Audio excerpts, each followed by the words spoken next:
Hello to everyone joining us.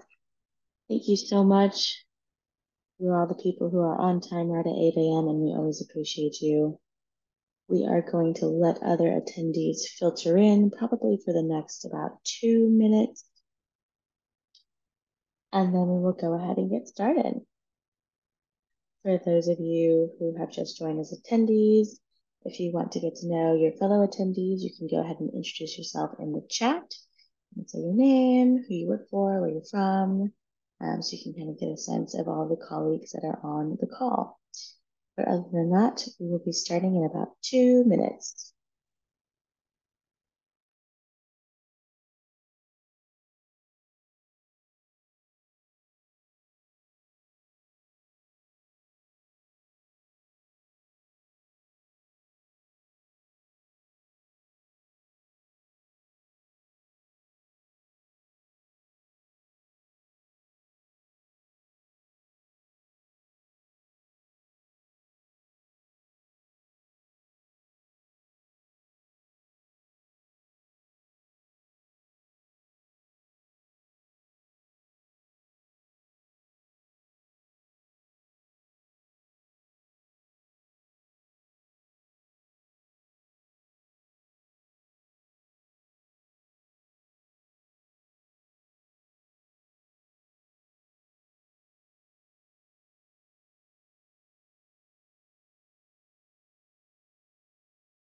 For those attendees joining, we do have interpretation today.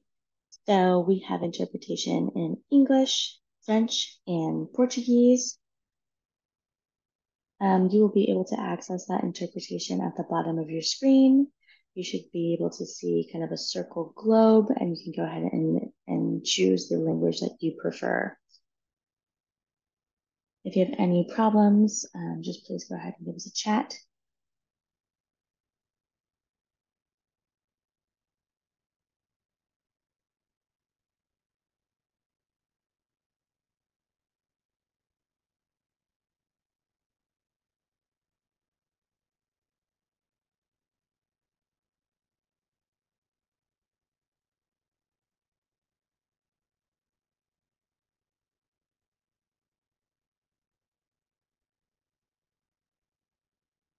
For those of you who are joining, we are so excited to see you on this lovely Wednesday morning.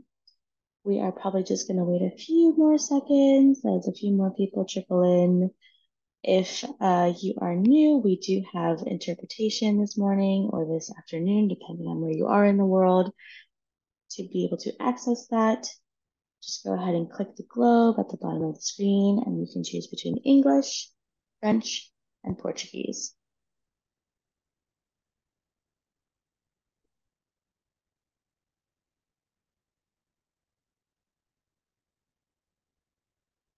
I will remind all the attendees that if you ever have a question during the presentation, to please put the question in the question and answer, the Q&A feature. That way the panelists will be able to see your question. So either we can answer it then in the presentation, or we'll save time at the end after all presentations to answer those questions. But we do value your questions and want to make sure that we explain everything, but make sure that you use that question and answer feature as an attendee.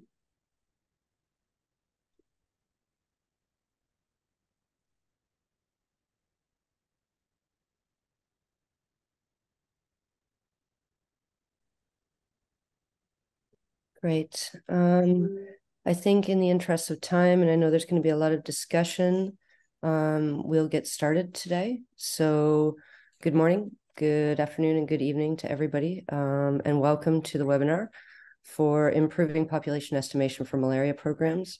I see the number of participants continues to increase, and that makes me happy. I think this is a really critical topic that we're addressing. I think it's a topic that we're all struggling with across different areas that we work in. I think there's been lots of efforts from lots of partners and programs to try to find what's the right number for us to use in terms of a denominator. And I know that we continue to struggle with trying to arrive at something that we can all agree on across our interventions. I'll make these changes and I will get it back to you The slide version back to 11. Just to remind you again, as Katerina said, you do have interpretation in both French and Portuguese. So at the bottom of your screen, you should see a globe that says interpretation. If you click on there, you should be able to access the interpretation in the language of your choice. We would please ask that you put all of your questions into the Q&A box. So you should see that at the bottom of your screen. And if you don't, it will be under more. If you could put them in the Q&A, we'll be able to save them at the end. If you put them in the chat, that'll be a bit more difficult. And we definitely, as Katerina said, we value your questions and your comments. So please, if you could use the Q&A function, that would be much appreciated. Can you just go to the next slide, please? So this is really our agenda for today, and I just wanted to kind of walk through it quickly. Molly Robertson, Dr. Molly Robertson from the Global Fund, who is the Senior Malaria Specialist, will start us off, giving us some background, including from a meeting that took place in May of this year, where a number of people on this call were present. After that, we're going to hear from Dr. Steve Kubenga-Banza, who is a technical officer with Precision Public Health Metrics Office at WHO AFRO. And Steve is going to focus on defining the denominator for the RTSS evaluation. After that, we're going to have 3 case studies from 3 countries. So we'll have Gracious Hamuza from Malawi. We will have Cyril Ademu from Nigeria. And we will have Joris Lusimba-Likwela from the Democratic Republic of Congo, each giving a different case study on the use of trying to get to a good denominator for different interventions in their countries. Following those country examples, we'll move to Mark Levy, who is the Chief Executive Officer for Grid 3, and who has been doing a lot of work in this area, trying to get us to a way we can agree on how to come to a denominator. And finally, at the end, we will address the question and answer in the chat. And we just really encourage you to continue to put your questions and answers in, and we'll get to as many of those as possible before the end of the webinar. So on that, I'm actually going to hand over to Molly. I know she has a few slides to get through, and look forward to being here with everybody today for this important discussion. Molly. Thank you so much, Marcy. Thank you, everyone who's joined us. I have a lot of slides to get through that I just sort of wanted to do to set the stage. So let me get through them quickly so you can actually hear from the people who have really been doing this work. And so next slide, please. So just to give you like the quick and dirty background, population denominators are really important. We increasingly need them at a smaller granular level, but we have multiple sources of population denominators, and that can cause a great deal of confusion. The estimates can differ by large margins. We don't have a great way of disaggregating to smaller and smaller groups and subgroups. And we are probably missing a lot of opportunity to harmonize across all of the different people who are using and collecting population information. Next. So some of the use cases: disease incidence, intervention planning, deciding what you need, intervention implementation and determining coverage of that implementation, getting the right supplies, stock management, human resources for health, figuring out who needs to be where, and then really doing the sampling calculations for some of these big periodic surveys. All of them are really dependent on good population denominators. Next. Next. So I just want to, I'm not going to go over this slide in detail. I know it's a lot of information, but what I'm trying to say here is, so if you have a district that's a true population of 150,000 people, and on the left, you overestimate that by 50,000 people. And on the right, you underestimate that by 50,000 people. This has huge effects on whether you are showing to really meeting your targets, whether you really are based on that true population versus what you think you have. So you see a big difference between results with true population and results with estimate in terms of your target. what you've set your targets at and whether you've achieved your targets. In both cases, whether you're underestimating or way overestimating what you need to meet your targets. And then at the bottom, you see number of cases. So this has a huge impact as well. If you're counting cases in a district and you don't know your underlying population, or you're misinterpreting it, it can really underestimate your burden or overestimate your burden. So this, you can look at this later, but this was just a way of showing you with real, with concrete numbers, what this could look like and how much impact just small differences in population levels can have. Next. So really what we wanted to set out to do, and this is funded through the Global Fund Data SI and in conjunction with the Surveillance Monitoring and Evaluation Working Group that felt like population denominators was one of the biggest things it wanted to work on. So in conjunction, we worked with PATH to really look at some of these use cases, identify key challenges, try to develop sort of a framework for a roadmap. Next.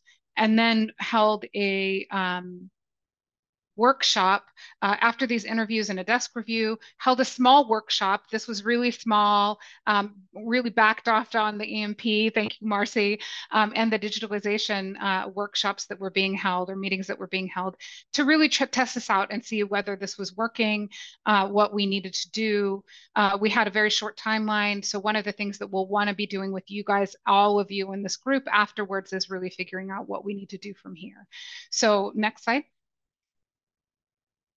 So really this was looking at current practices. So we have census and census-based projections. We have on-the-ground enumeration, and often these are household by household counts. Next slide.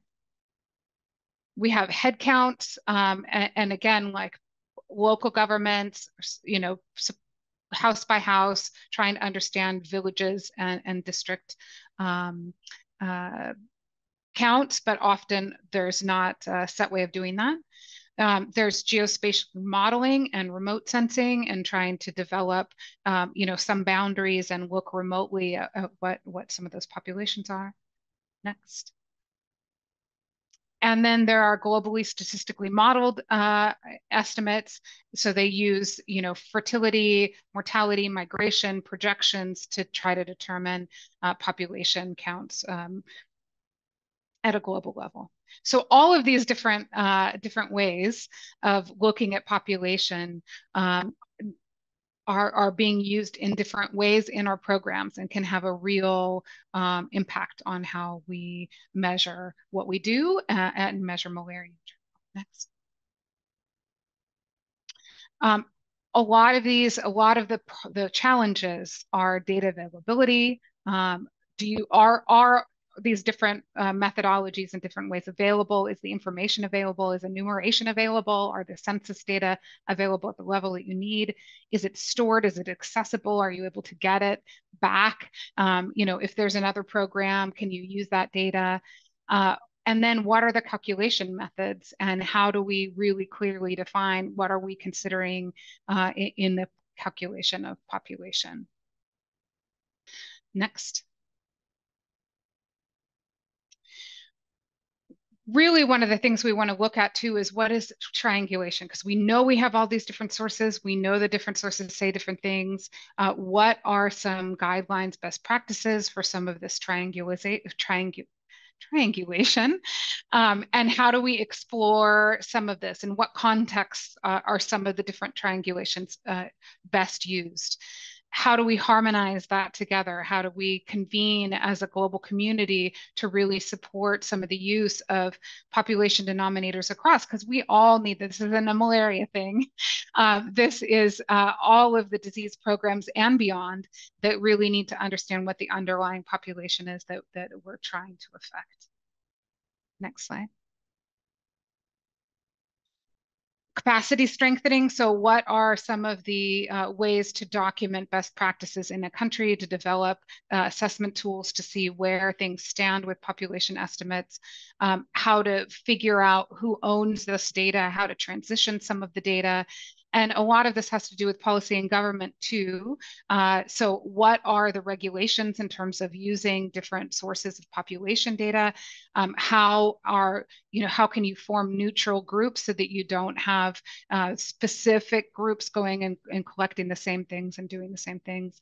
And then how can we make the case that actually trying to combine our resources, triangulate population will actually have a better effect on targeting our resources and understanding really what the impact is of the work that we do.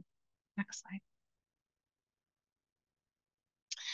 So that's setting the stage for all of this. Again, we're going to now hear about some of the real cases that have been worked through with population denominators. So I'll hand it over to Steve to take it forward. But thank you guys again for being part of this. Thanks to you, Steve.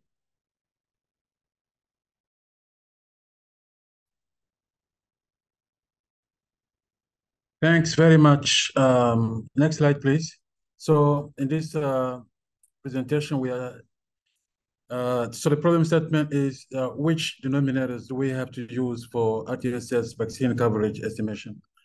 And so the question of denominators is a key question. So 2 weeks ago, I was in a workshop in Nairobi on the static malaria report. And one question that kept coming was, why do we have 100% coverage everywhere in most of the country? Why the incidence is still going up? So the question is very hot in different conversation. So now, next slide, please. We are looking at what specific what potential source we can use for the population denominator. So we have a couple of potential sources, and I think it was mentioned in the previous presentation. The census, national census, is one of them.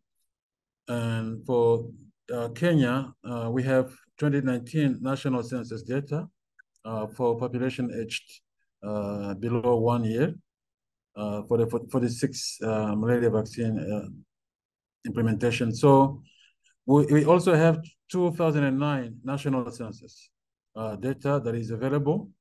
We also have 2019 world population projections.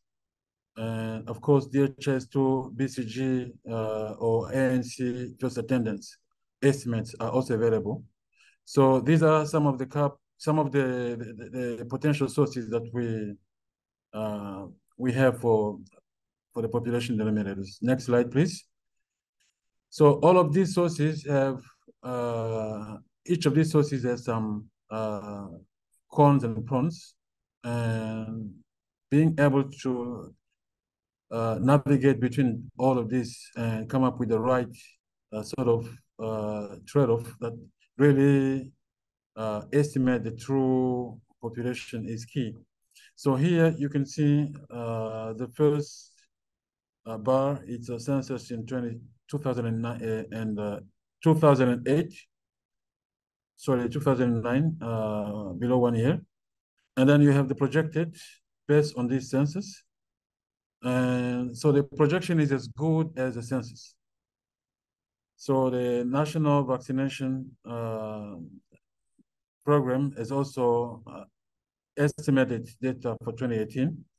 World population estimate for 2019, and of course the census. So you can see there are variation between all of these, and sometimes even between census, things are not very clear, because in some subnational, if we go subnational, we are sometimes seeing decrease in number of counts in the same country and the same area. Next slide, please. So actual census counts would be preferred. However, there are some, like I was saying, some data issues, like for example, the 2019 census. You can see that 37% of the count is lower than what was counted in 2009. And we have some variations if we compare with the projected estimates. So using the census conducted in 2019 would result in many sub-counties having more than 100% coverage or NC attendance. So this is what I was referring to when I was saying that in some places when looking at the data, the coverage, I'm speaking about some malaria interventions like IRS, airlines, routine distribution, and more. Some of them are not speaking to each other because of this population denominators issue. So we cannot use the 2019 sub-county because we will have 100% almost everywhere. Next slide, please. So looking at these two maps, here at the left, you have the census for under one here. And here you have the BCG, which try to be more accurate because these are the counts that received the BCG after birth. So you can see in some areas you have more children than what the census is saying. So, and even the graph is showing that some of the counties are likely to have more than 100% coverage. And in the next slide, then what they should really be. Next slide, please. So this is a scatter plots of BCG vaccination into 2019 from DHIS2 versus world population estimate for under one in the 46 vaccination implementation sub-counties. So you can see that we have 20 sub-counties that appear to have 100% BCG coverage. And also, because of contamination, children coming from a different sub-county can get vaccinated in neighboring facilities at borders or due to availability. So next slide, please. We have other alternatives. Next slide. So the world population source versus the GAP population versus the census in Angola. So you can see there is a slight difference between these sources when they are adjusted. So it means we have to look at other sources and triangulate for us to be more accurate in calculating the coverage. Next slide, please. So in summary, even official census estimates is problematic from one census to the next. And of course, this is due to many factors, including migration, economic conditions. So we have data quality or methodological issues, sorry. Conflict, displacement. So we have a list of potential sources that may explain why, you know, the problem, the issue in the data can be observed. So projections on census data are generated on the assumption that the population growth is the same everywhere. And this is not actually the case because it does not take into account demographic, critical issues such as what I was referring to, the migration, species variation in fatalities, mortality, and the rest. So the longer the period of a country relies on census, and the less accurate the data is. Because, for example, a country like DRC, which conducted the census, I think the last one was in I think it was 1980, something like this.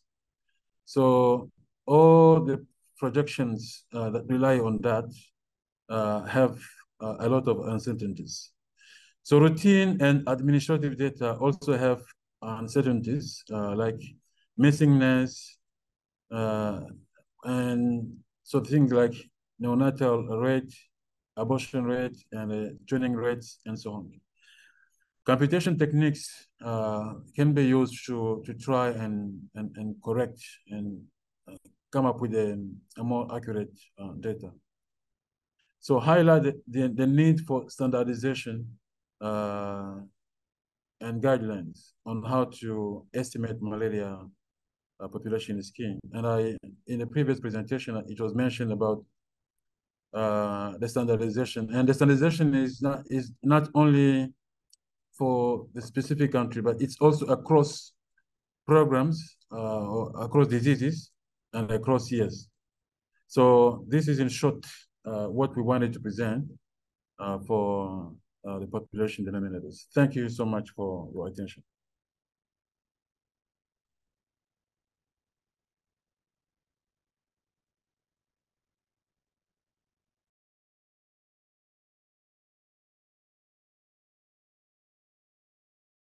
Gracious, are you able to come off mute? Yeah, of course. Good afternoon. Malawi's afternoon. Good afternoon out there. Thank you very much. Yeah. So that is Gracious Hamuza from Malawi. I hope I'm audible enough. Yep, you're perfect. Please go ahead. Yeah. Yeah, so I'll be presenting what we are calling improving population estimates in Malawi. That is, we have got a situation and, of course, how we are going to approach it. Next slide. Yeah, so what we're trying to say as the background is we have got our own data that from the 2018 national census, and the projections are only at national level. They have not gone beyond that up to the smallest area. So we have got that population at national level, the projections. And for your information, that the enumeration areas we use in Malawi for census, they cover at least close to 300 households, and of course around 2.5, that is 2,500 people per EA. And the catchment, the health facility catchment areas for about over 800 facilities have not been defined and not even aligned to, that is, to the enumeration areas. And of course, despite that, we have got, what we are saying is, you have got a solution that is, if you have a well-defined demarcated, that is the health facility catchment area to match the census enumeration areas, that could provide a detailed population estimates for use during health programming. And of course, the advantage is we've got resources, as I said, the 2018 raw population data is there. We have got the base maps for each and every enumeration area. And though some 7 years ago, people started, that is, this project of defining the health facility catchment area, and it was abandoned that time. And of course, now we have got, at least people are coming in with their technical know-how in the form of, that is, GIS specialists. We have got them, we have got demographers, we have got statisticians like myself, and of course the health opinion experts. They are all over there. So these people, these three resources can help to come up with the estimates. Next slide. Yeah, how do we do it? Of course, we are proposing two methods. One of them is the cohort component method. This is mainly used during the census projections, and there are only 6 steps in this method. For example, we define and demarcate the health facility catchment area, and of course we are going to digitize And using this method of projecting, we can do this by year or by any age group from now up to wherever we want, maybe 2028, where we will be having our next census. And of course, after that, we'll attach all EAs, enumeration areas, to their respective health facility catchment areas, whether physically, manual, or digitally. Then we'll compile the population report. Of course, we'll print and disseminate at the same time.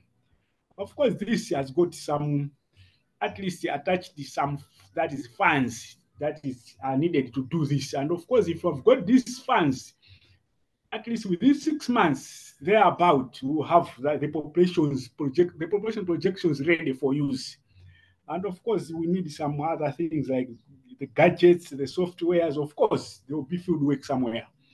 Next slide. Yeah, the second method is geospatial modeling. In the absence of the first approach of component method, we will have at least a geospatial method. Of course, the steps are as follows. We need to collect the geospatial data of the administrative shapefile, the population raster, and the health facility geolocations. Of course, friction surface, like what you are seeing to the right-hand side of the slide. These are just demonstrations on how the steps which are outlined here will be worked to produce the map of the projections, like what you are seeing. The far right is the map of Malawi, that just demonstrating how that will be shaping up. Of course, yeah, so collection of information and all that needed ingredients needed to do the geospatial will be, that is, if you want to follow this method. Of course, yeah, this option, the first and the second one, of course, there are some limitations in terms of money, whatever. But all in all, these two methods, if you can use them, we will have the population. But the second one, mainly, is to be used. It will be sufficient enough to use this only as part of trying to triangulate or trying to certify the first method. The last slide. Yeah, that's it. Otherwise, yeah, thanks so much. Great. Thank you very much, Gracious. We're going to hand over to Cyril now. And Cyril, if I could just remind you to speak slowly for the interpreters, I think that would be very helpful. Thank you. Over to you. Thank you very much, Mercy. Good day, everyone. So quickly, following the population estimates workshop that was held in Nairobi in May, Nigeria has been able to make some progress, and quickly we'll be able to show you some of the current challenges and also initiatives we are putting up to address some of the challenges, as well as some of the collaboration that is currently ongoing within the country to enable us address other key gaps. Can we go to the next slide, please?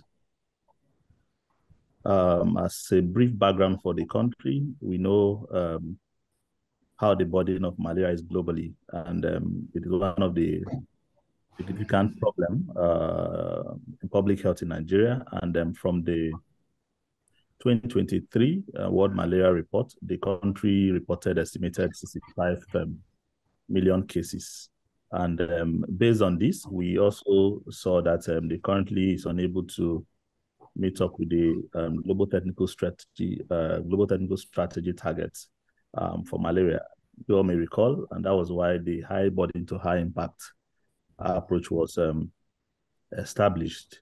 And a key principle to addressing some of the key data gaps that would enable us to start meeting up some of this target has to do with accurate population estimates. And obtaining this accurate estimates is challenging for most disease programs, and Nigeria is not left out of it. Next slide, please.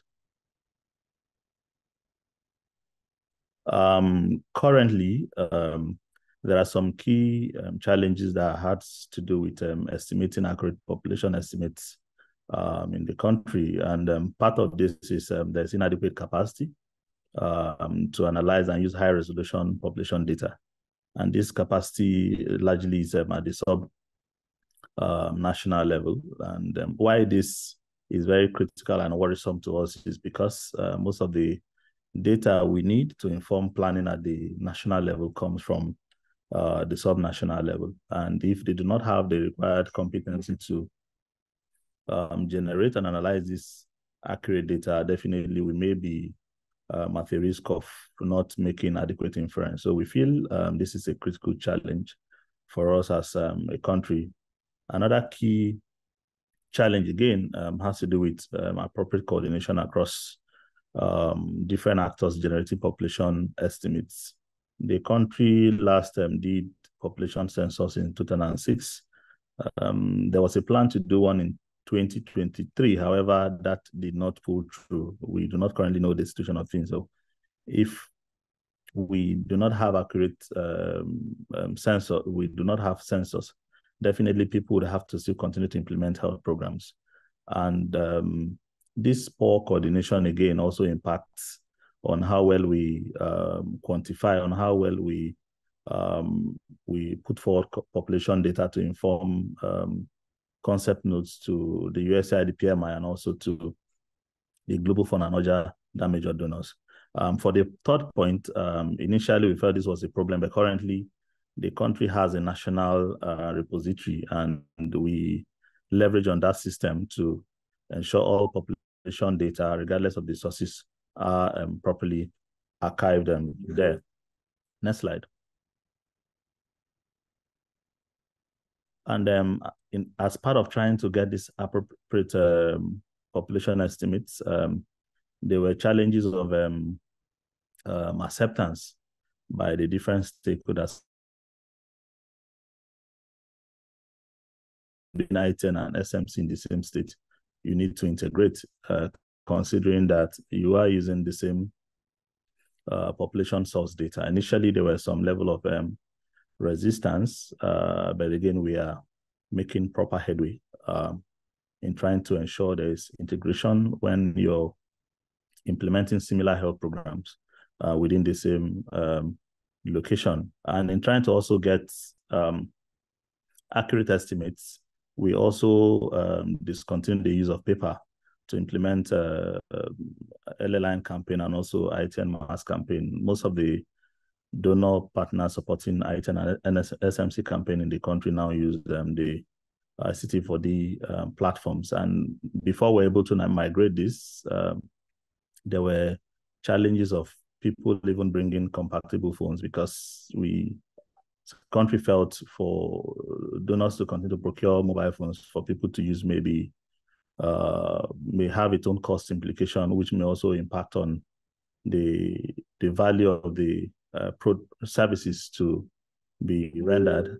And again, we also had issue of network challenge and also compatibility of the devices that people were bringing, which at some point were later resolved, because the technological team insisted for you to be a part of those who will collect data, you need to bring a device that is compatible with the application that would be used for the data collection. Next slide, please. And then what are the current initiatives that we are pushing forward to inform accurate and population estimates? And the first and foremost principle is agreed different health program, or even within the same health program, there may be different interventions happening with the intention of meeting the population. And what we are trying to do is to ensure, regardless of the system you're using to generate your population, there should be a clearly defined principle stating the biases that comes with each of these methods, so that as we fine-tune those processes, we begin to have more data that becomes believable, and also those who are supporting the country with different health programs are also comfortable using those data to inform planning, to inform procurement, to inform training, to inform the human resources that are deployed to support this health program.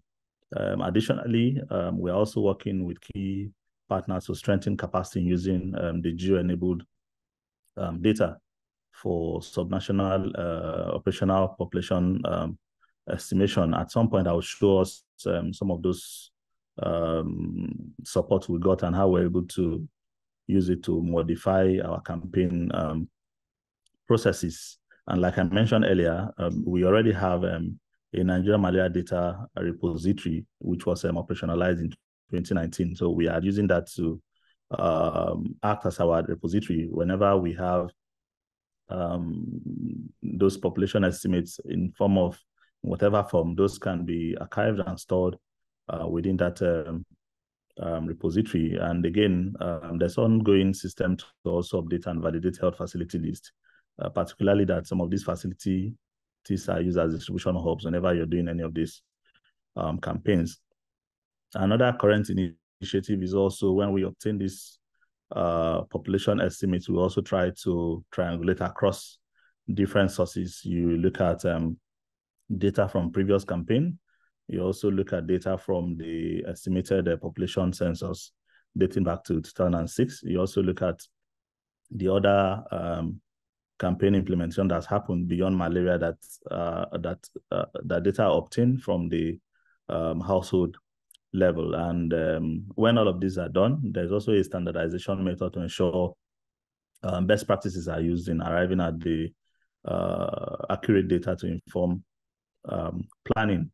Then in terms of harmonization, we are also identifying an opportunity to leveraging on existing collaboration with partners and also to see how we can have a better population data. And this data, when available, are also shared with relevant agencies to have their feedback and also for archiving. Next slide. For progress to date, with the full migration to use of technology to implement seasonal malaria chemo prevention, this is able to give us a more better estimates. Like for the states that did campaign, the SMC implementation in 2021 that deployed technology in the collection of data at the household level, when those were triangulated with the micro plan that was done in 2022, there was no much difference.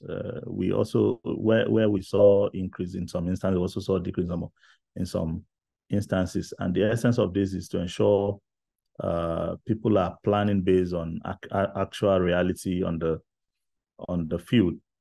And again, with the use of this technology, we are also seeing an improved baseline for logistics and commodity utilization allocation. People are giving commodity based on historical reporting. Like for those who did in 2021, 2022, definitely when we're planning for 2023 round of SMC implementation, the data became more realistic because we didn't need any other complex triangulation or different sources to arrive at what quantity of commodities that an under 5 would require for the 4 cycles of the SMC round. And additionally, during this process, we're also interfacing with National Population Commission, who have the statutory mandate to conduct national population census in the country, to have access to some of the information they have on the marketed and mission areas. And the idea is to help inform the actors on the field on where the facilities are, on how the infrastructures are in terms of road network, and also how we're able to cover the right population. Then also working with grade 3, we're also able to introduce the use of GIS mapping particularly for during I-10 mass campaigns. And the essence is we took this bold decision to leave paper. When people use paper map for some of this operational boundary movement, and also that will guide them on where to take these items to, we saw that most of this information were not updated. So using data obtained from the micro planning, they were able to help the country develop this geo-enabled mapping with the goal of showing distribution hubs, the estimated population for each of the distribution hubs, the estimated number of ITNs that each distribution hubs is entitled to, and also the number of human resources that are required to implement the item campaign in those areas. So those are some of the key and very appreciable of progress the country has made to date. And also, we've also taken another decision of integrating item and SNC mass campaigns for states that those activities are happening the same year. The essence is for us to have one population data that can inform planning for children that are eligible for SMC, and also the total population that are eligible that would get the best net based on the population estimates in each of the household. Next slide, please. Just to tell us, this is an example of a map, a geo-enabled map that the Grade 3 supported NMEP to develop during I-10 microplan implementation in 4 states. These campaigns did not happen at the same time. Kwara is happening; it would happen in October. Oshun has happened. Adamawa, Kano happened in 2022. So the essence of this map is to replace the paper-based map that I had mentioned earlier that may not be as updated as this. This was developed using the information for the P3B, the microplan template that was obtained during the microplan process. And the idea is to guide the team members working on the field to know where the distribution hubs are. It's possible that when the microplan was done, if I'm a field officer deployed to an LGA in one of these states, I may not appropriately know where they are situated. But with this geo-enabled map, it's clearly able to show the distribution hubs that are assigned to me, the estimated number of population, the estimated number of households within the distribution hubs that I would be deploying officers to take the ITNs to. And again, it also shows the key movement routes within each of these wards or settlement. The essence is that there's clarity in the implementation. There's sincerity of purpose. People are guided on where to go to and where not to go to, where is their jurisdiction, where is not their jurisdiction. And we are already scaling up the use of these maps in other states, and that would also happen from 2024. Next slide, please.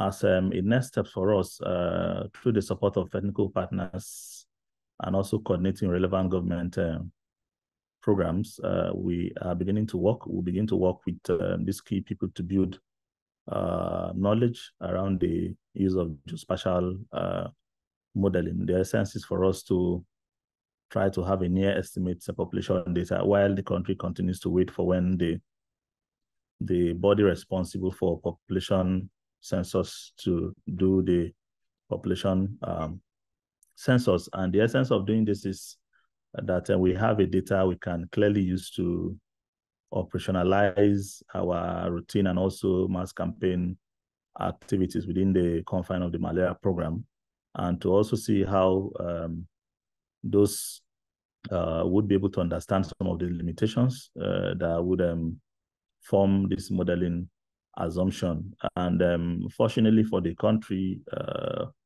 the Grade 3 has received a 4-year grant to support some of these key initiative. And part of this is to also ensure people have the requisite the GIS skills to visualize this mapping and also see how this mapping will be used to further improve population estimations and also the mapping, both at the national level and also the sub-national level, where we rely on to have this population data. And they would also be trainers to have a crop of people in country that would be able to do this population estimate using geospatial skills. Next slide.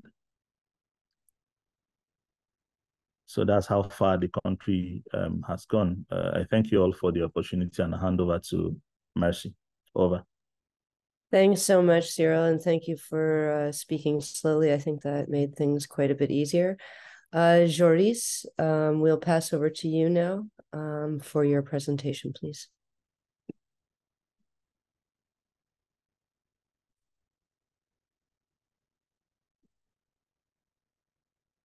Bonjour tout le monde, je m'appelle Joris Lossimbalikwela. Je travaille pour 100 rue Aspel, un appui aux campagnes de distribution de masques des moustiquaires organisées par le Programme national de lutte contre le paludisme en RDC. J'espère qu'on me capte bien.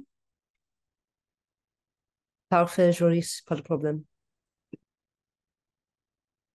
Eh bien, merci.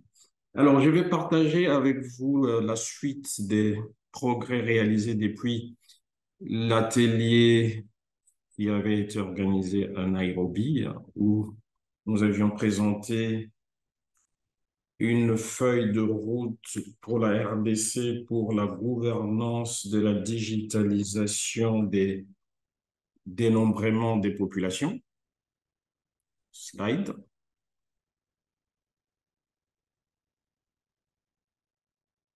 Prochaine slide, s'il vous plaît.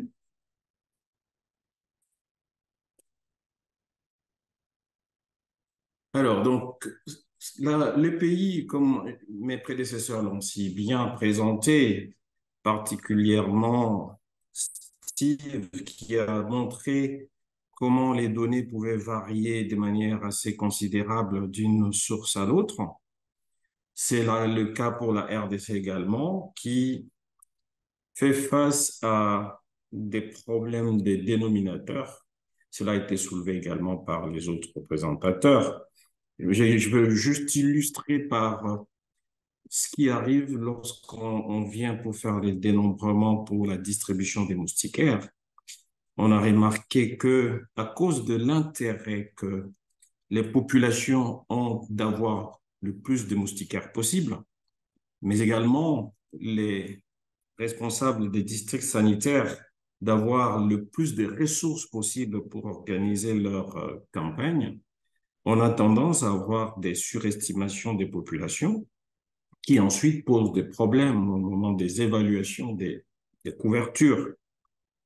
A contrario, on a plutôt une certaine tendance à la sous-estimation du côté des dénombrements qui sont organisés pour la vaccination, pour la bonne raison que les performances de la vaccination sont utilisées généralement par les ministères de la Santé pour l'évaluation des performances des équipes des districts sanitaires, avec des sanctions qui peuvent être positives ou négatives. Et donc, du coup, les districts préfèrent des dénominateurs moins larges qui leur permettent de présenter des couvertures généralement élevées, comme on a vu avec la présentation de Steve tout à l'heure, des couvertures qui dépassent 100% et qui sont à 100% dans plusieurs régions. Et donc, du coup, on a ce problème des dénombrements qui est vraiment un problème réel. En même temps, on est dans un contexte où il y a des opportunités, particulièrement, par exemple, le fait que la plupart de ces programmes-là, maintenant, fait des dénombrements avec des outils digitalisés. Mais le problème, c'est que, pour le moment, ces efforts restent cloisonnés, chaque programme déployant ses efforts dans son camp et de son côté. Et donc, sans résoudre le problème des dénominateurs qui divergent et qui vont dans tous les sens. Alors, les pays a donc s'est proposé d'unifier les efforts en renforçant la gouvernance du ministère de la Santé en matière de dénombrement des populations avec des outils digitalisés autour d'une nouvelle agence qui a été mise en place, qui est l'Agence nationale d'ingénierie clinique et du numérique de la santé, à qui on a confié le rôle de secrétariat technique et de gouvernance de la santé numérique. Et donc, ça confère au processus une autorité auprès de tous les programmes qui permet de mettre tout le monde sur une même feuille de route. Le deuxième élément qui a été mis en place par cet effort, c'est de confier à l'Institut national des statistiques le rôle de lead dans l'élaboration des procédures de recensement. Ça apporte un aspect important qui est de l'autorité régalienne en matière de population qui renforce l'adhésion de tous autour des données qui vont être générées. Et donc, il va accompagner les processus pour la mise en place des procédés de dénombrement qui seront utilisés pour générer des populations et des dénominateurs consensuels. Alors, pour réussir cet effort, donc il y a une plateforme qui a été mise en place pour identifier et créer une synergie autour de toutes les ressources et des capacités qui existent déjà en accompagnement des programmes de vaccination, des luttes contre le paludisme, de programmes de national de nutrition, etc. Et on a également rassemblé toutes les assistances techniques qui ont été identifiées dans les pays, notamment Blue Square, ISP, Grid 3, pour apporter chacun son assistance technique selon son expertise. Alors, cette feuille de route qui a été mise en place devait aboutir à un modèle de dénombrement digitalisé avec hébergement des données en ligne pour un accès par tous les programmes pour être utilisé dans la planification et la mise en œuvre des interventions de santé publique. Le premier recensement étant prévu au mois d'octobre dans la province du Olomami. Mais quelles sont les difficultés déjà que l'on anticipait au moment de la mise en place de cette feuille de route? C'est que cette agence nationale d'ingénierie clinique et du numérique de la santé est une structure jeune et donc on anticipe un besoin de renforcement de capacité pour assurer une durabilité, une pérennisation de l'approche qu'on est en train de construire. On a également anticipé des pesanteurs et des difficultés dans le consensus sur les indicateurs minimums pour tous les programmes qui devraient être collectés pendant ces recensements. Et aussi également le retard de la part de coordination entre les bailleurs qui accompagnent les différents programmes pour appuyer ce processus-là. Donc, ça, c'est au moment de la mise en œuvre de cette feuille de route, un certain nombre de défis qu'il fallait relever. Maintenant, je m'en vais vous dire à ce jour où est-ce qu'on en est dans la mise en œuvre de cette feuille de route. Dia, s'il vous plaît.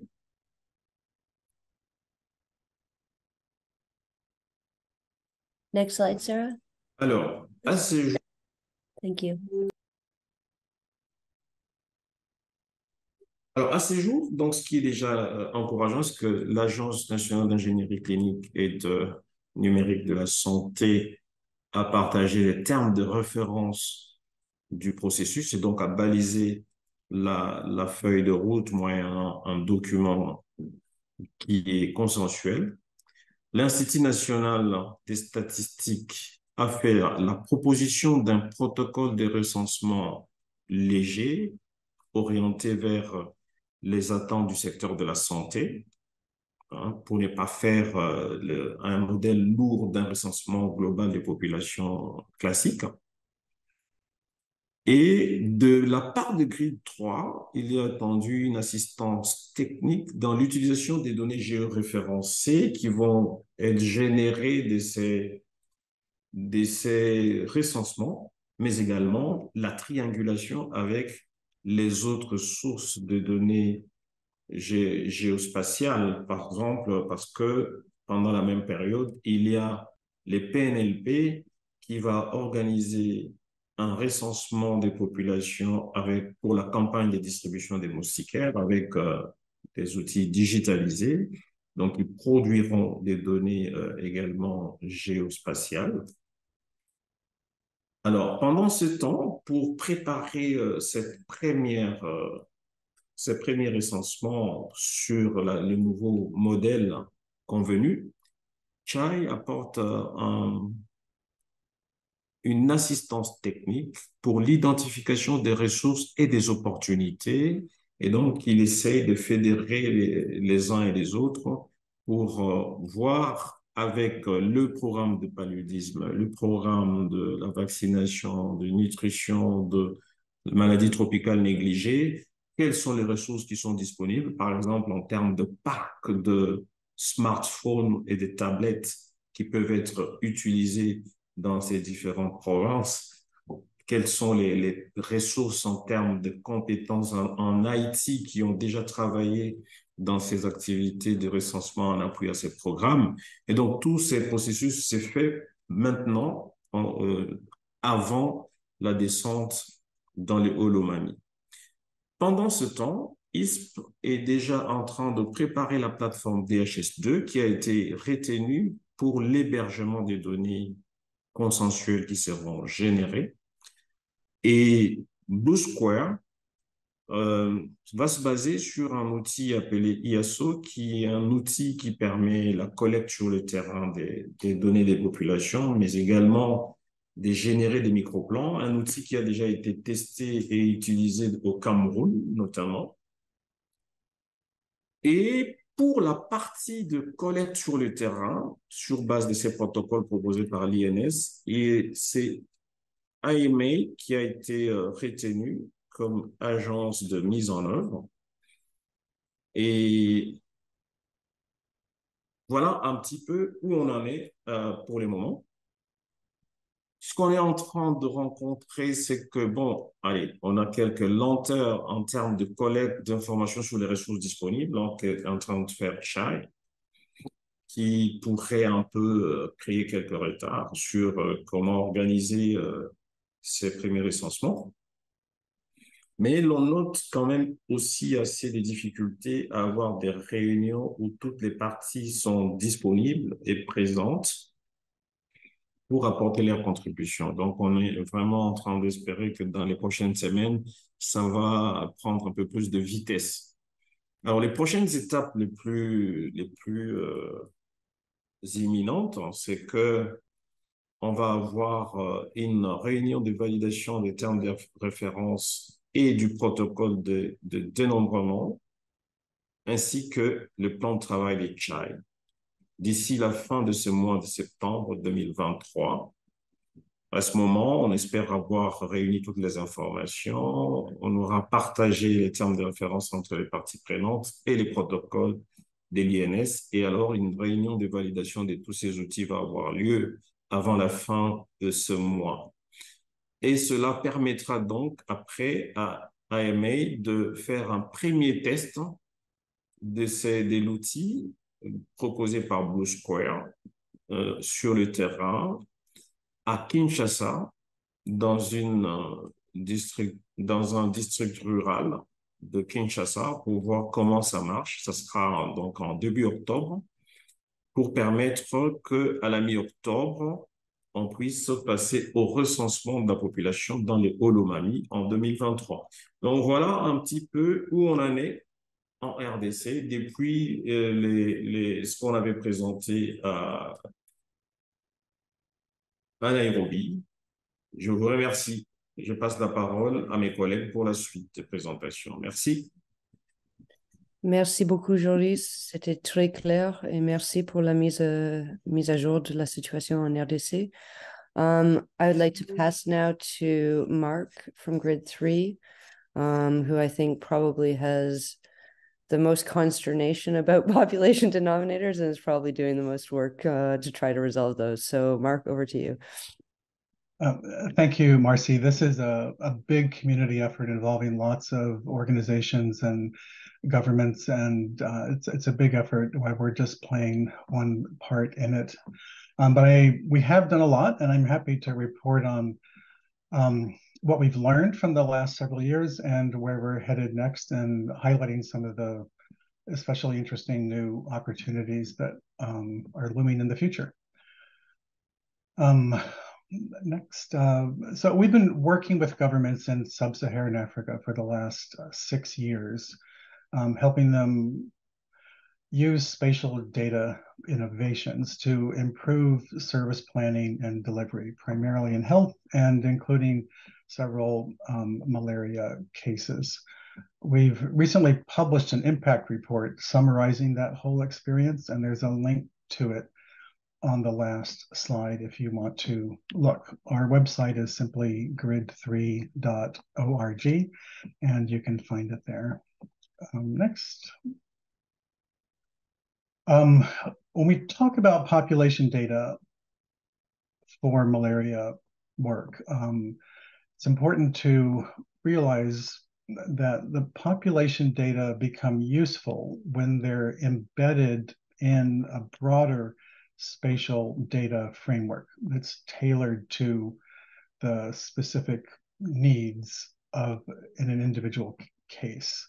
And often the work of embedding them in that correct framework takes more work than coming up with the population estimates.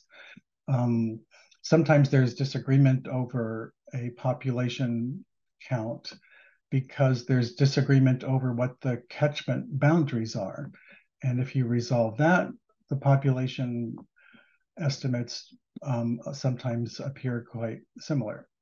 Sometimes there's disagreement over the catchment boundaries because there's missing or inaccurate facility information, or there might be missing settlement data.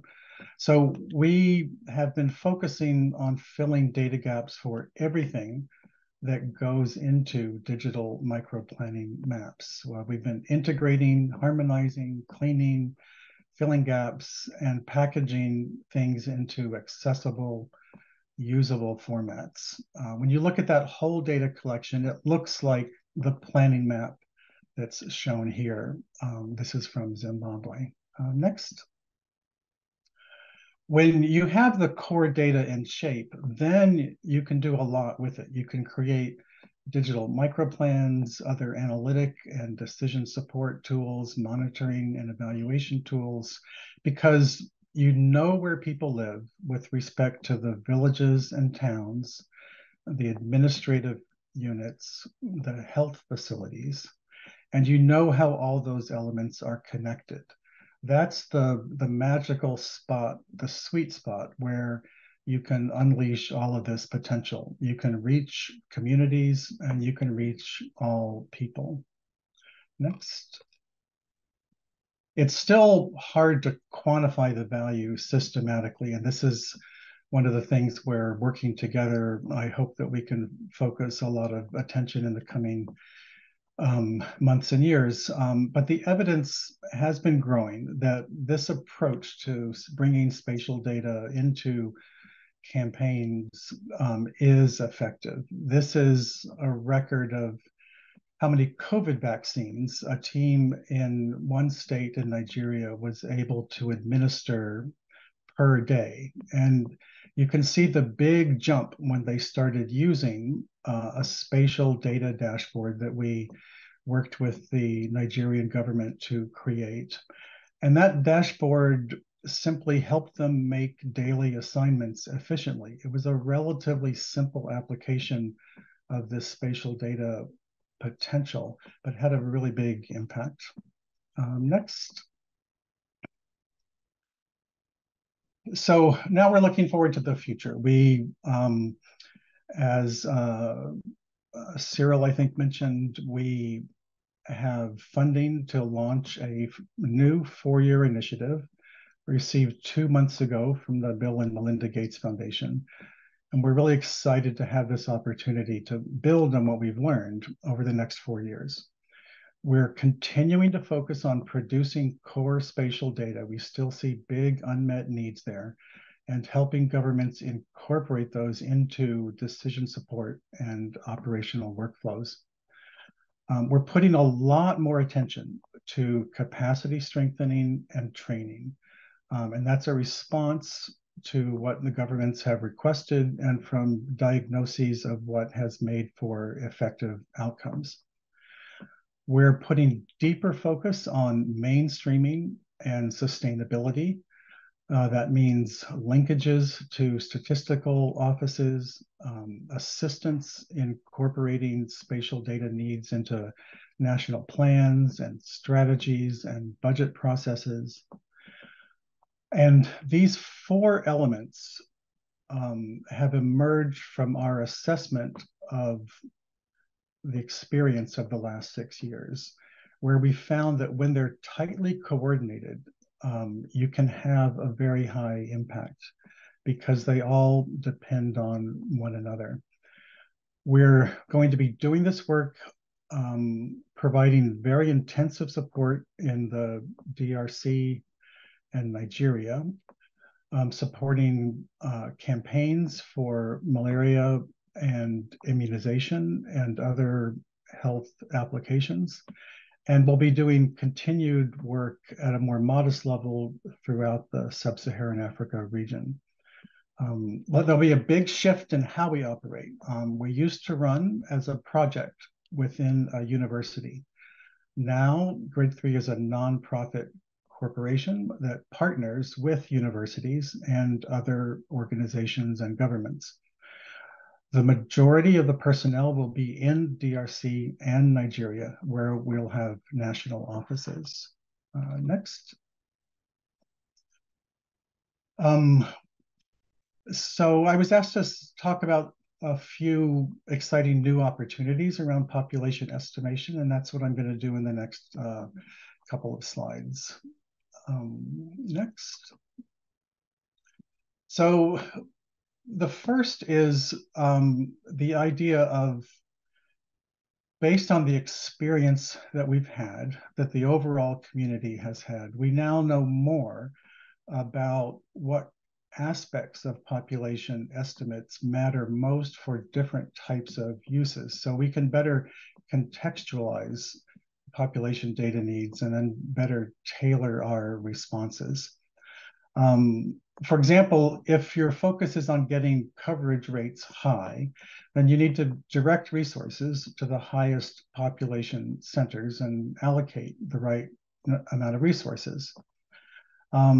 If your focus is on making sure that you don't leave out any community, then you have a different task. You need to identify the location of every settlement, of every community, and make sure that none of them are omitted from microplans. So in the first case, you need pretty accurate population estimates at the catchment level. In the second case, you may be fine with knowing where the settlements are and just having rough order of magnitude estimates of population totals. The model estimates are almost always less accurate as you move towards smaller and smaller areas. And so what that means is that if you're working at a catchment level or a settlement level, you need to worry a lot about how accurate your estimate might be, and often you will find problems. But that judgment doesn't carry over to the district level or other higher levels of administrative aggregation. And at these higher levels, the estimate accuracy is almost always higher than the traditional sources. So you can have much more confidence using estimates, making resource allocation decisions at those higher levels. Next slide, please. Now that we had a big hiccup in implementing 2020 census, national censuses because of the timing of the COVID pandemic, but we're now recovering from that. And so the 2020 census rounds are resuming, and there's a lot of exciting potential to extract a lot of powerful data applications from those census rounds for malaria. I showed a map here of the Bangladesh 2022 census, which they are able to release at the enumeration area level, which means almost 400,000 units each have population, age and sex disaggregated counts. This is just a huge improvement compared to the recent past. In the 2011 census, Bangladesh was only able to release population counts for 544 subdistricts. And in the whole 2010 census round globally, there were only 3 countries in the whole world that were able to release census data at a spatial resolution equal to or better than what Bangladesh is doing now. So I think we're going to see a lot more of this very high resolution census data becoming available. What Malawi is doing is a fantastic example of how this opportunity can be pursued. There's also a lot of potential for making use of data collected for the census, before the census. There's often a lot of detail in that pre-census data on settlement locations, households, points of interest, including health facility location. There's less practical experience doing this, but the potential is great, and we have had some positive experience, and I hope we'll be able to work with governments to pursue that even more. Next, almost done. So the last opportunity I wanted to highlight involves cross-campaign coordination. When you can compare operational population estimates across campaigns, you can learn a lot. You can identify big outliers and then know where you need to target work to improve the accuracy. We've done some preliminary work looking at ward level population counts across measles and malaria campaigns in Nigeria, and they differ by up to a factor of 5. So the more that campaigns start sharing this kind of data, the easier it'll be to converge on higher confidence estimates for everybody, and the better we'll be able to target more intensive estimation work. There's also a lot more use of GPS tracking in campaign implementation, and that adds an enormous amount of value to the digital microplans. There's a lot of good experience in the immunization community doing this. And then finally, there's a related example of coordination involving how national censuses cope with areas of the country where they cannot send census enumerators for security or other reasons.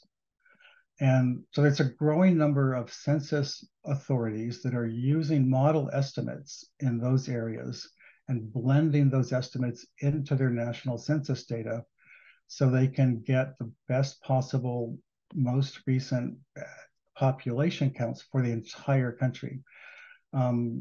Grid 3 had the good fortune to support efforts along these lines in Burkina Faso and Mali, where 10% of the population that would have otherwise been left out of those censuses were included.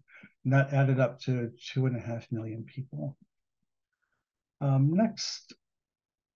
So I think the technical community, of which Grid 3 is a part, has been able to partner with governments to make a lot of progress in recent years, and there's a lot of potential to do even more, and so we're really excited to be part of it. Thank you.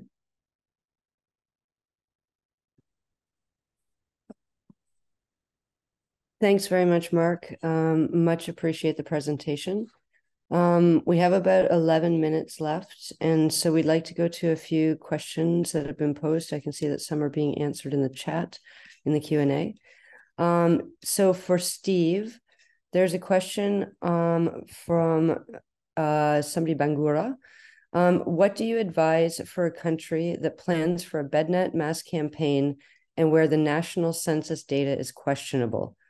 Do you think relying on the EPI data is best practice or not?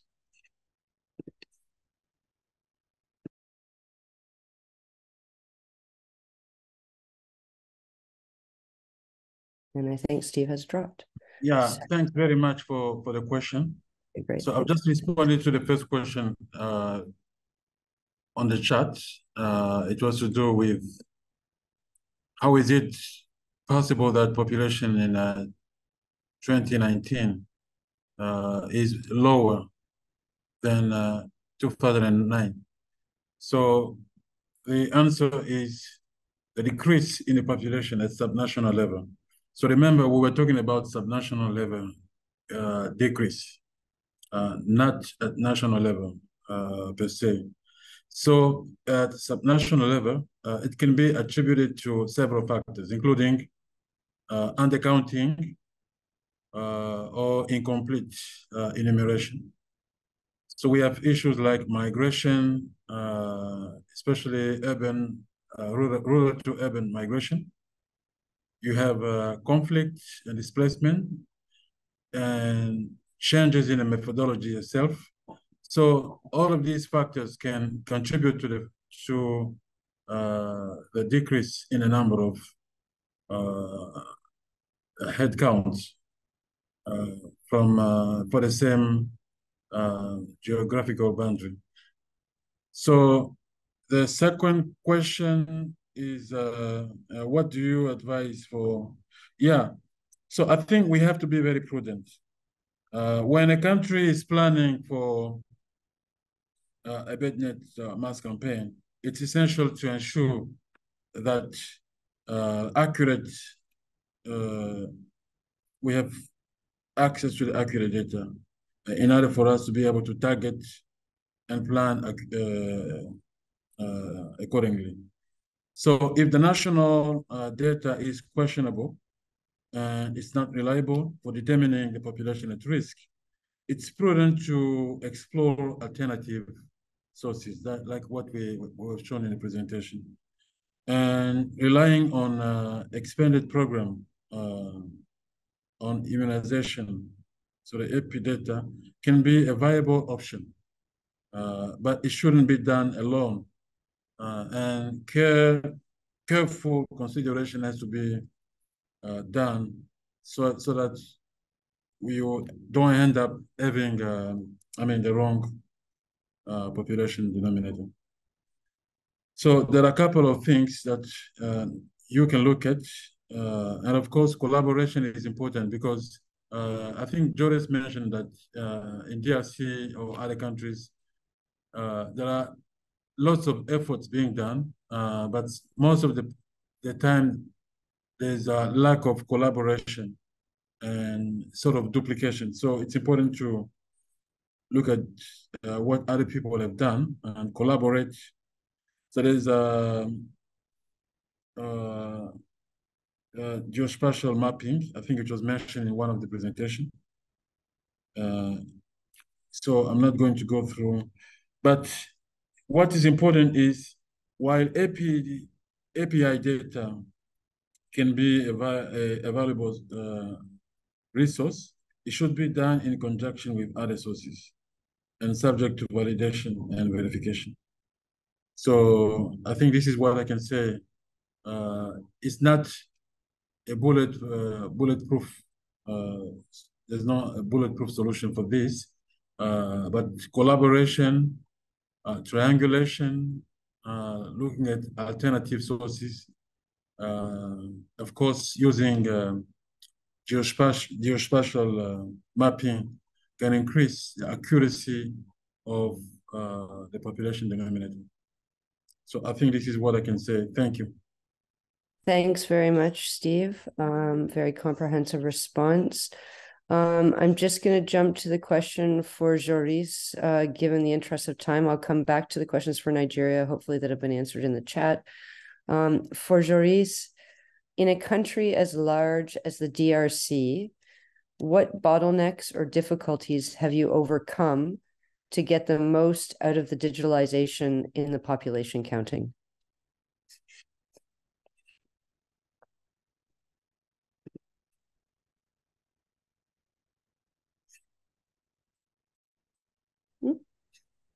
Si pour la question est très importante. Ce pays a deux grands défis qu'on a eu à avoir à relever.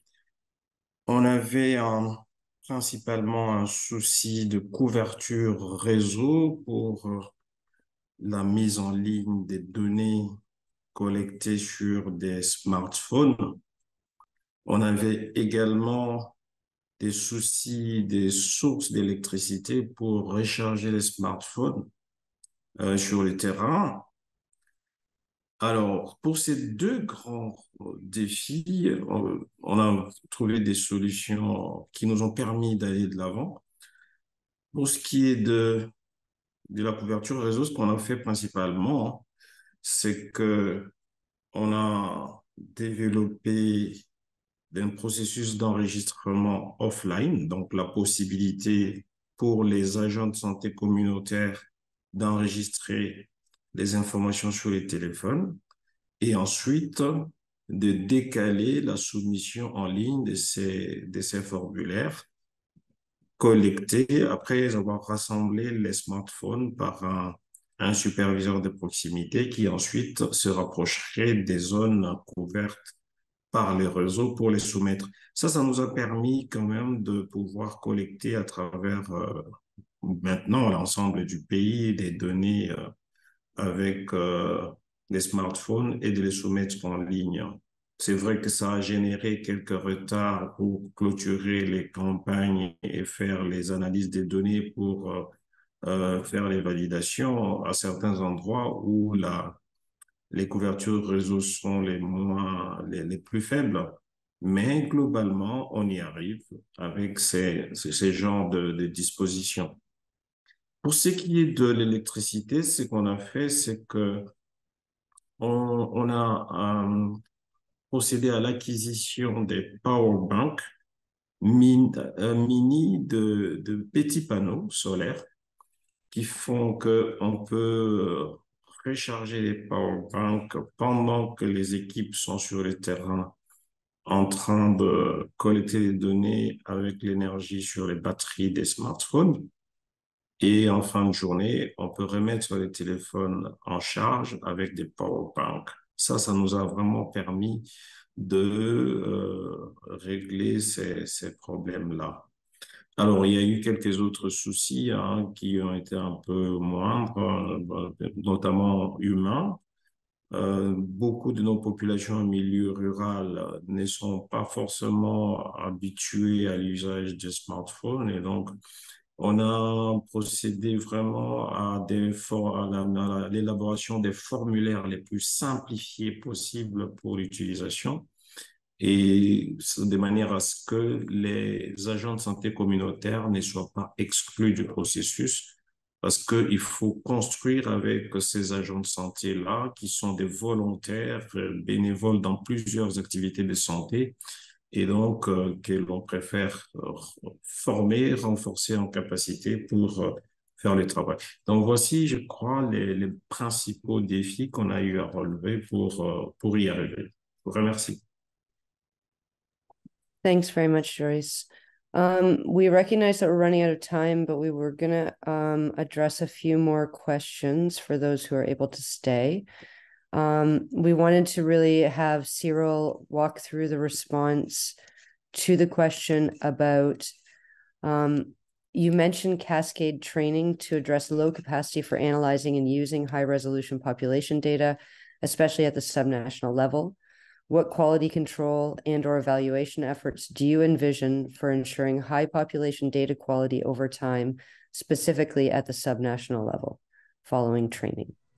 I know you've answered this, Cyril, but if you could just summarize your response quickly, and then we'll go to the two questions for grid 3 before we wrap up. Thank you. Thank you, Marcy. And so I also appreciate there's some person that asked the question. The key principle is when people are collecting data, there would be quality controls in place.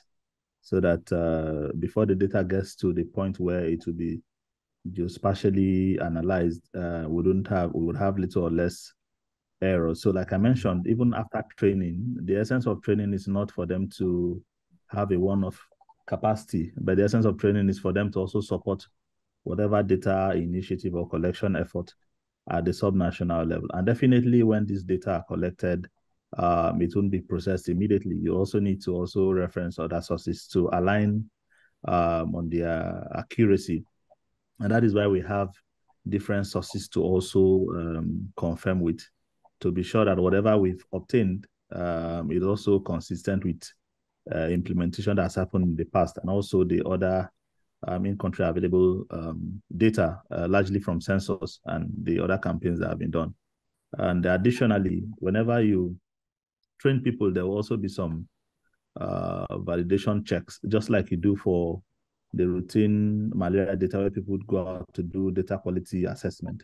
That kind of system also be built in beyond the quality checks with the tool that will be deployed to collect the data. People also need to also go on site to take some samples and also do some quality checks to ensure whatever quality standard that is required are embedded in the system, ultimately ensuring the quality controls are not lost within the process. And I'm sure the resources from Grid 3 would also help us accomplish all of this. And if there's a need for us to also do additional evaluation, definitely the country would also think towards that direction. So I'll stop here for now. Thank you. Thanks very much. Thanks a lot, Cyril. That's great. We have a question that we're going to leave for our next webinar, which is around the triangulation of data from various sources, because I feel that we could probably spend the entire webinar to discuss that. But before we wrap up, I'd really like to hear from Mark. There were 3 questions, Mark. So one on the cost for a country to plan to collaborate with Grid 3 to support a mass campaign for ITNs, and any requirements that would need to be filled before. I think you referred in your initial presentation to cross-campaign coordination and using that to improve population estimates. So if you could give a quick example about that. And then finally, we have a question from in Liberia PMI about supporting smaller countries and how could Liberia benefit from the lessons from other countries during microplanning for the campaign that's planned for 2023-2024. So Mark, over to you. If you could try to answer those in 2.5 minutes, that would be great. Thanks. Yeah, unfortunately, it might even be less than that because these are hard questions. On costs, it varies enormously based on the context. The capacity needs, the way that the campaigns are currently being implemented, what the workflow looks like. It can range from very low to very high. In Zambia, the marginal cost of bringing in our support was very low because the way the campaigns were being operated already using the reveal tool and so on lent itself very easily to picking up these new spatial population estimates. In other places, there's more of the basic capabilities that have to be put into place, and sometimes it takes more time just to get a clear sense of what the best way is to transition from the current workflow to one that's more spatially sensitive. And so I don't have an easy answer. It's related to the question from Liberia. We desperately want to be as responsive as possible, and there's no easy way for us to meet all of the demands. And so this might be something where maybe the sponsors of this webinar, AMP and Global Fund and others, there could be a working group that Grid 3 could participate in and pool the technical resources. I put a link to some documentation on immunization, malaria campaign coordination in the DRC. Joris touched on it briefly in his presentation, and we can follow up with more documentation afterwards if there's more interest. Sorry, I can't be more helpful on these hard questions. Thank you. That's great. So I just want to thank everybody, thank the Global Fund for organizing, support from the PATH team. Thank you to all of the presenters today. I think this has been a very, very useful webinar to not certainly get to an answer, but certainly to continue the discussion that started in May. We will look forward to moving forward on this topic in future. And hopefully we'll have another webinar between now and sort of early next year. Thank you to everybody who joined, and thank you for your patience as we ran a little bit over time, and wishing you all a good end of your day or rest of your day and rest of the week. So thanks for everybody. Bye.